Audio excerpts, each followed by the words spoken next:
উত্তরাঞ্চলের রংপুর ও গাইবান্ধার কয়েকটি উপজেলায় আবারও অ্যানথ্রাক্সের সংক্রমণ দেখা দিয়েছে। এরই মধ্যে কয়েকজন এই রোগে আক্রান্ত হওয়ার পর চিকিৎসা নিয়ে সুস্থ হয়েছেন। উপসর্গ নিয়ে 2 জনের মৃত্যুর খবরও পাওয়া গেছে। অসুস্থ গবাদি পশু থেকে এই রোগ ছড়ায়, তাই সচেতন হওয়ার পরামর্শ দিয়েছেন বিশেষজ্ঞরা।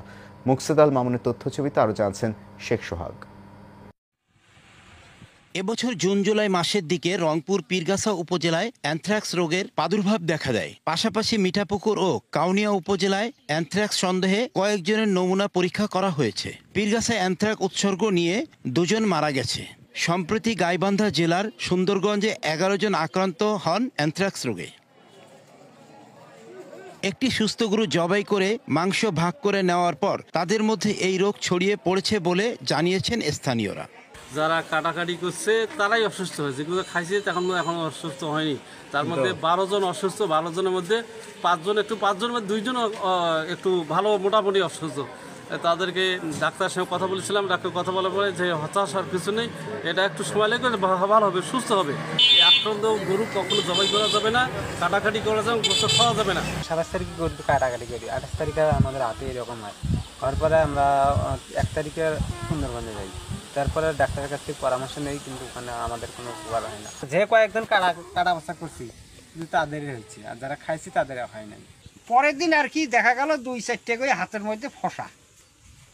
এই ফসা হওয়াতে হাত ফুলি যায়, সেটা তারা আক্রান্ত হয়ে গেল।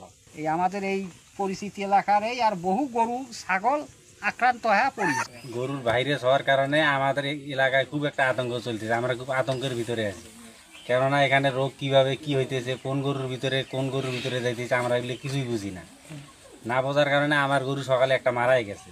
এদিকে গবাদি পশুর মাঝে অ্যানথ্রাক্স ছড়িয়ে পড়া রোধে টিকা দেওয়ার কার্যক্রম চালু করা হয়েছে বলে জানিয়েছেন স্থানীয় প্রাণী সম্পদ অধিদপ্তর। আমরা গতকালই জানছি এবং গতকাল আমরা টিম পাঠাইছি।